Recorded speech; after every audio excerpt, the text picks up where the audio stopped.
Emotional mind control comes in a couple of forms. Well, if this is unpleasant, the New Age variant is this right here. If it's unpleasant, I don't want to hear it, I don't want to see it, and I certainly won't want to tell others about it. See no evil, hear no evil, speak no evil. I'll just ignore it and it'll go away on its own. Well, what happens when you do that with any kind of a sickness or a problem? Does it get better? It gets worse. The second form of emotional mind control is people have a problem hearing truth because they don't like or prefer the way it's delivered. I'm not going to stop delivering truth the way I deliver it. This is my style. I like my style, personally. I don't think I have a problem at all in the way I present. I listen back to my presentations and I don't, totally pat myself on the back, but I say, I did a damn good job there. I'm proud of how I did, personally, okay? I'm making an honest assessment about how I present.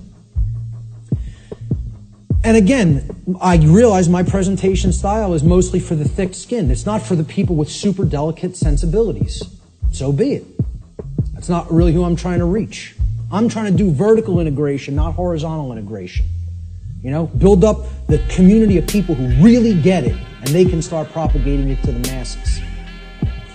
This concept is about, the attractive newscaster on the nightly news. She can whisper sweet nothings in your ear all night with the blue frequencies behind her, okay, and say, 2 + 2 = 5.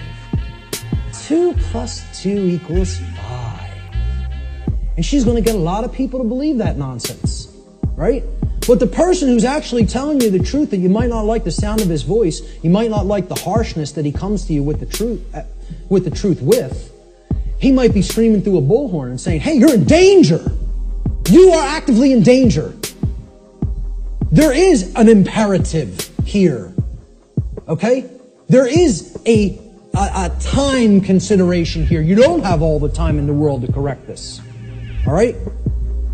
People say, well, I don't like the way he said that. That comes off as negative to me. I think he's fear-mongering or making a bigger deal out of this than it is. They're not interested in the content, the actual information. They're saying, the way that was said offended me. I don't prefer the sound of his voice or the tone he just took. Well, does that have any damn thing to do with whether the information was true or not? The people who are in this mind state are under emotional mind control.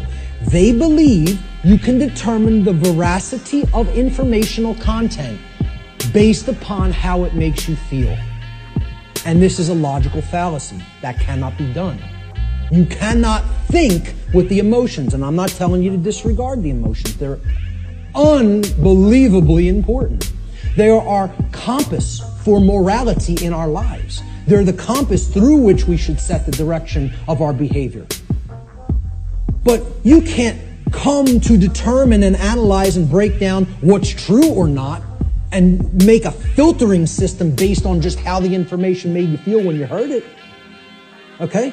You have to actually think with the mind, with both hemispheres of the brain, with true intelligence to come to filter and determine what's true.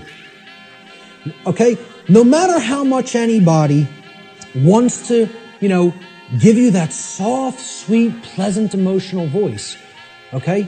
That person's still lying to you.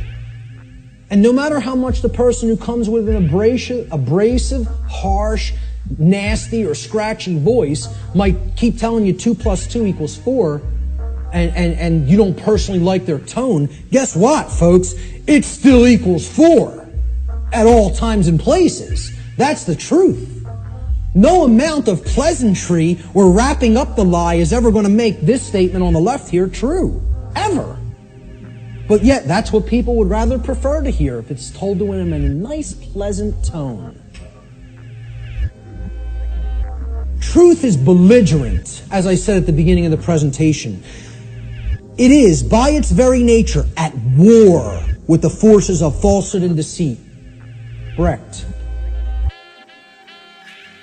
We literally believe that we are in the right to ignore a message of truth if the messenger is somehow distasteful to us. I would argue this to be a symptom of total madness. That's an anonymous quote I also found on a forum.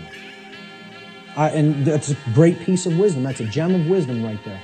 It is total madness to disregard truth just because we don't like the way it was said. It's called emotional mind control. It's been a big part of my work that I've tried to explain to people.